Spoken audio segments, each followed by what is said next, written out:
On behalf of Cadet Wing Media, I'm Cadet Third Class Alex Lee. I'm here today with Dr. Hans Mueh, the 9th Director of Athletics of the United States Air Force Academy.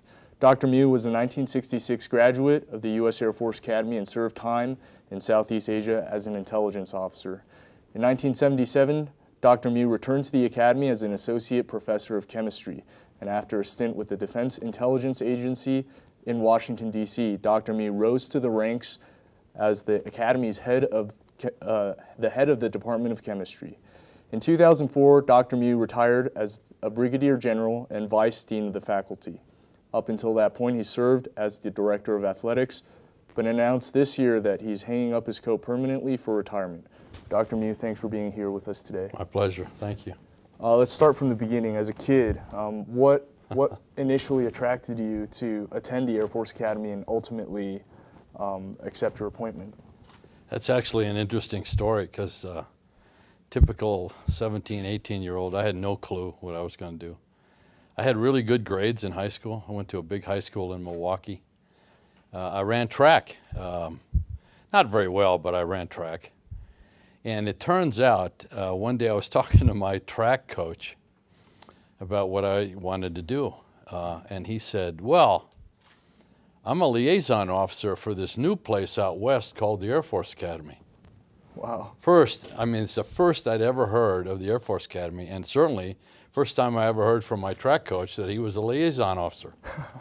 So he got me some paperwork, and I filled it out. And in the meantime, we had 2 graduations a year because my high school was huge, had 5,000 kids in it. And I graduated in January. Mm-hmm. So while I was waiting to hear, I enrolled at the University of Wisconsin-Milwaukee, UWM. And I was actually an Army ROTC. And I was doing really great in my green Army outfit. And then sometime spring, I want to say March, April of '62, I got the letter from the Academy saying I'd been appointed. Okay. So it was one of those things where I knew nothing about the Academy. I had a coach that said, hey, why don't you try this? And I thought, oh, okay. So it wasn't one of these, I'm not one of those guys who said since I was 3, I wanted to go to the Air Force Academy. You know, it happened in the fall of my senior year that he got me interested. I started the paperwork, and so that was really my first impact and touch to the Air Force Academy. Right. So that's how it happened. And then, you know, when I got here, you know, who knew? And there were lots of times, as you can imagine, like all cadets, that I thought, what am I doing here? But, you know, I stuck it out and then retired from the Air Force 38 years later. So yeah, what a career. It's been a run. And AFSCs are always an interesting time. About a month ago, the majority of the class of 2015 got their AFSCs. Yeah. Sort of recount for us this process and how it went for you. I know that you served as an intelligence officer after you got commissioned. I did, but I need to tell you, there's more to that story because when I was a cadet, I got interested, like all cadets did back then, in flying. Mm-hmm. I came from classes where, 80 to 85% of the class went off to pilot training. I had a slot to pilot training, and then about a month before graduation, they did another quick look at my eyes. That's a long, involved story, but they decided to take some pictures, dilate my eyes, take some pictures, and they found this scar tissue on my eyes, and I lost my pilot training slot. Well, I was one cynical, angry cadet. Yeah, I can imagine. Because I'd focused on that. I had orders to go to Vance for pilot training, and now it's gone. Mm-hmm. So I scrambled around to see what was still available, and Intel was still available, and I thought, okay, I'll do Intel, and I'll give them my 5 years and get out. I was still angry. I was angry when I left. Right. I was angry when I went to Intel school,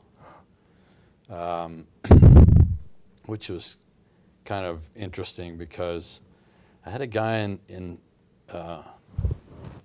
most of us were second lieutenants, but there was a guy in the class who was a captain who was going through it as a change of career.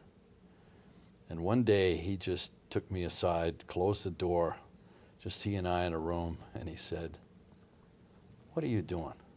You're better than this." You know, and he just jolted me back into reality, and I thought, you know, he's right. I'm fighting this because I'm still angry about losing my pilot training slot. And so then I started studying. I got better at it, got a great assignment to Langley, my first assignment, Headquarters Tactical Air Command, now ACC. And that was the start. I had great bosses and, you know, served 3 more tours in Intel and loved it. So, yeah, that whole thing about picking careers is sometimes a crapshoot. Right. But from my own experience, I quickly discovered I don't know that there are any bad jobs in the Air Force. The job is what you make it. Right. I don't think there are any bad bases in the Air Force. Once again, it's what you make it. And the quicker you discover that, and it took me, fortunately, I still did it while I was in tech school. And then once I got to Langley, I loved it. I loved every job I've ever had in the Air Force. Looking back on it, I enjoyed Southeast Asia, just because I felt like I had a responsible job to do. Right. You know, so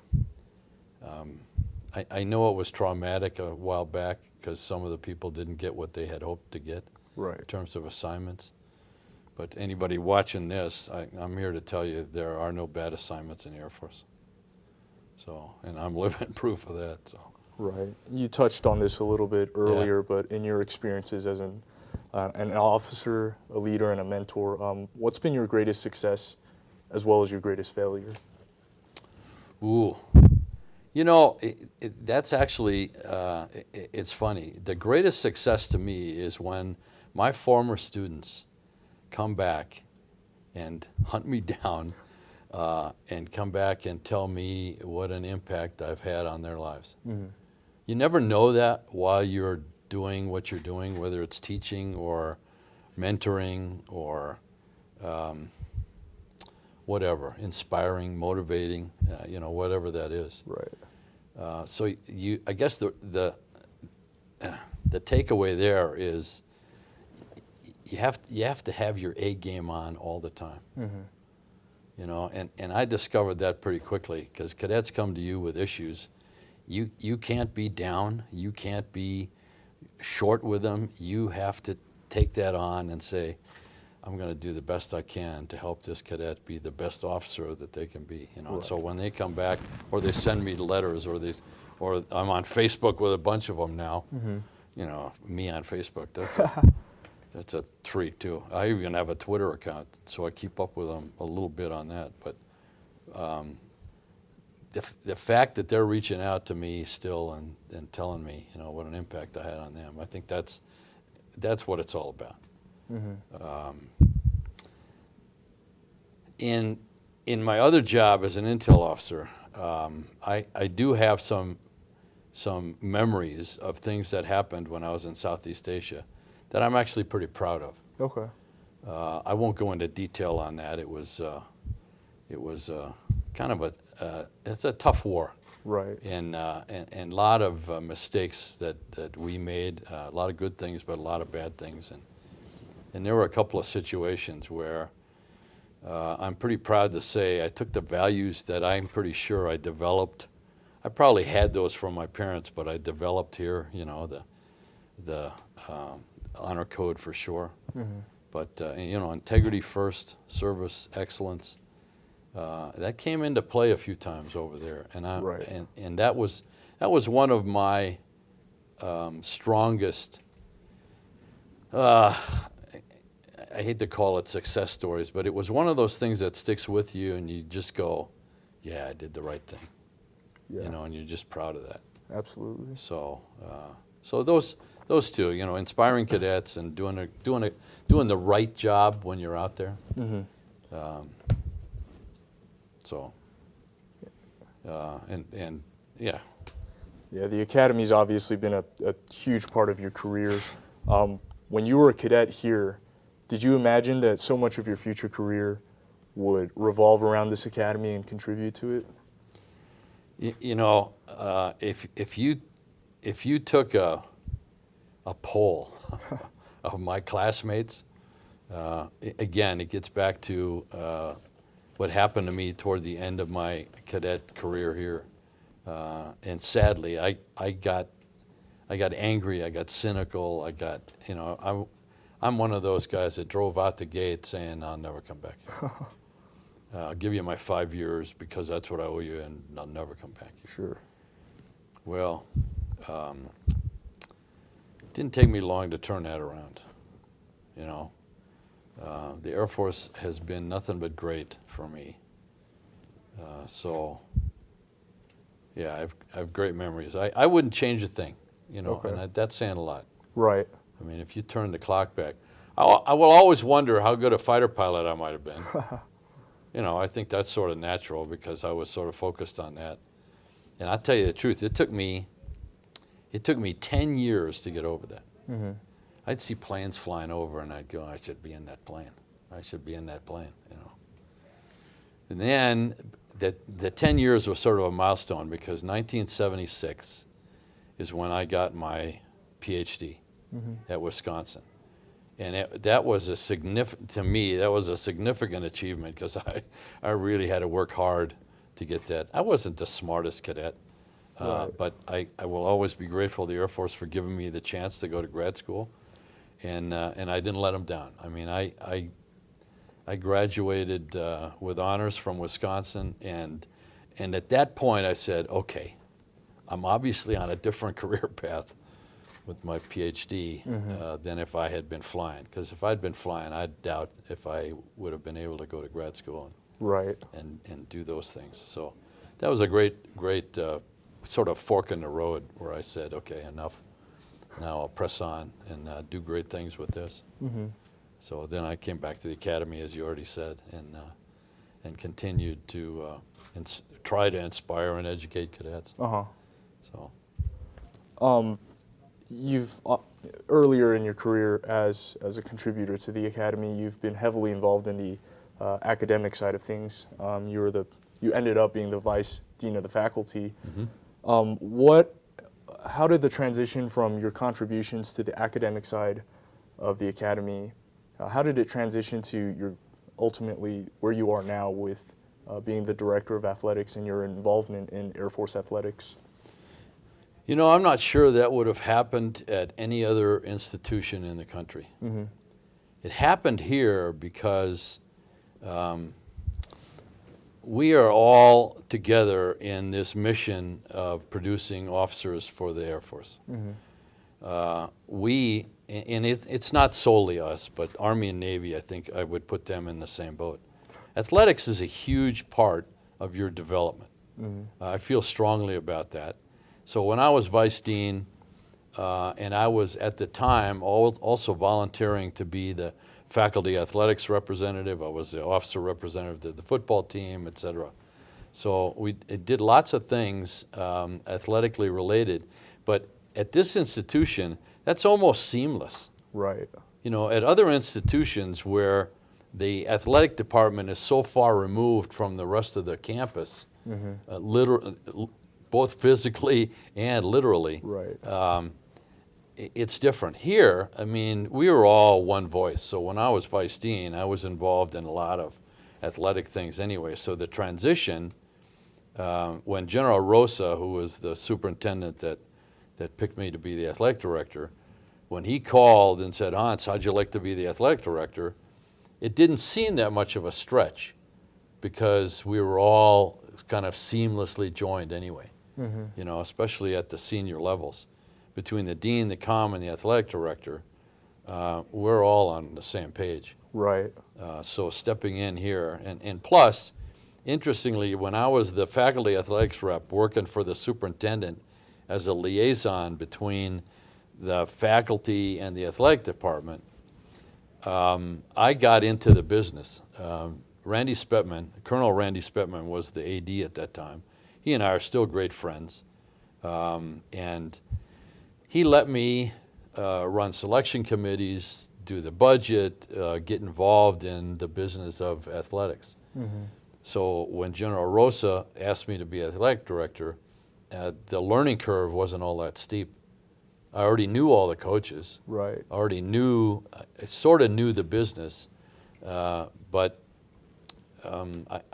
I think I was ready to step into that job. So. You alluded to how the athletics department and the academics department, these three pillars, sort of mold future officers for the Air Force. Now that you're departing this athletics department, where do you see it heading in terms of the athletics department's role in collegiate sports and in the development of future officers? I would hope that transition is seamless. I hope to have at least a little bit of time with the incoming athletic director and certainly share some of my philosophy. At this place, it's not as hard here as it is at some other places. I mean, we have 27 intercollegiate sports, but they're cadets first. Right. You know, I mean, I know that there's a perception up there on the hill sometimes that the athletes are getting away with stuff and so on. But if you peel that back a little bit and ask the average cadet, the guy living across the hall from him might be a football player, Right. is still a cadet. Absolutely. You know, and it's still doing the same, he's taking the same major, doing the same things that all the other cadets are doing. Sometimes they're not there for a parade or a Sammy or something on a Saturday, but mostly they're there. Right. You know, and so at this institution, I'm hoping that transition to the next person is seamless because it's all about the cadets. And as long as you keep that in focus and don't try to be something we're not.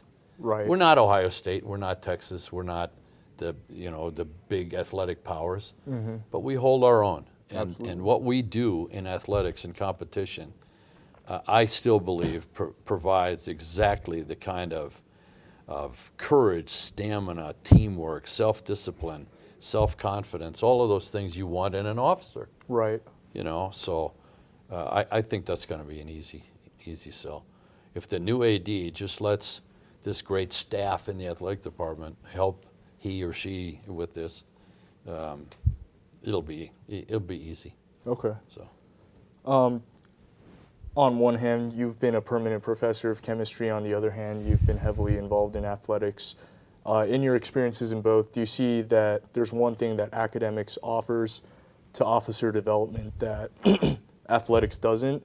And do you see anything that athletics offers that academics doesn't? In other words, how do they complement each other?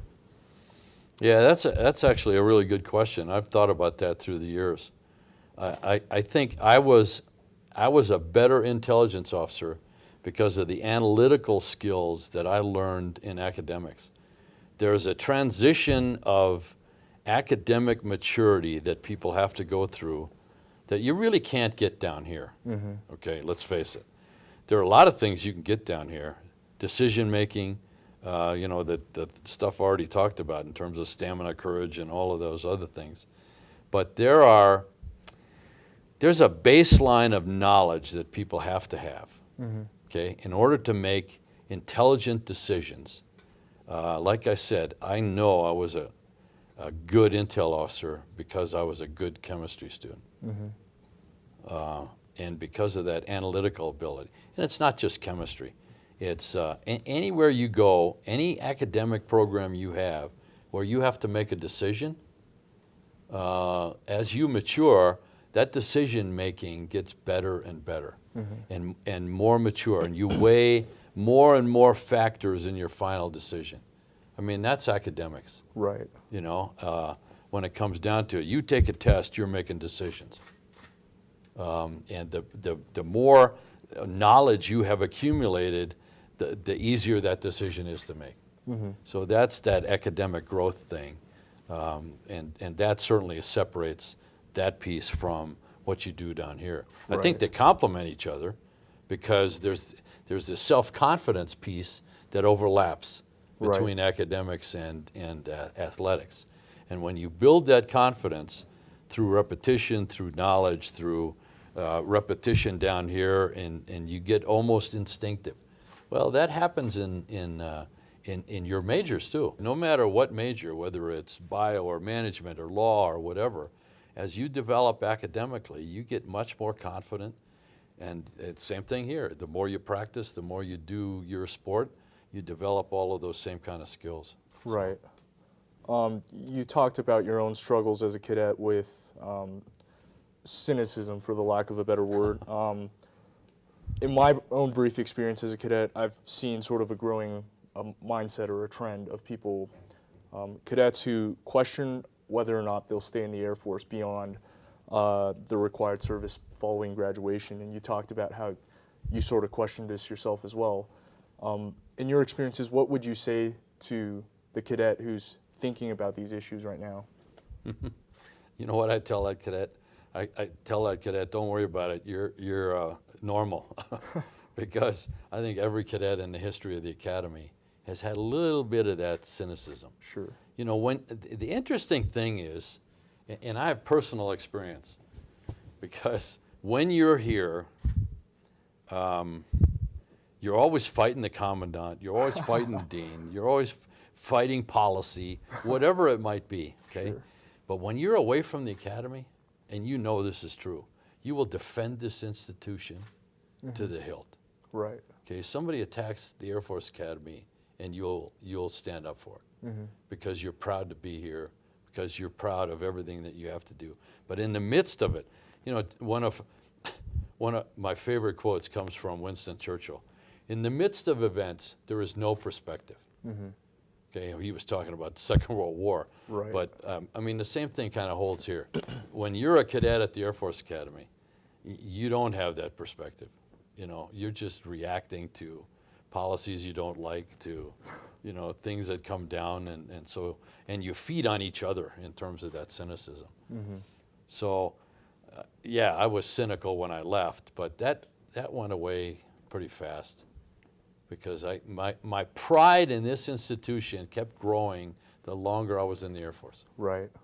Because I've reflected back on what this place did for me in terms of the honor, in terms of the knowledge base, in terms of the confidence, and all of those things that we do, that we give you, whether it's PE or intercollegiates or clubs or your academic major or passing a SAMI at the highest level. All of those things contribute to your development.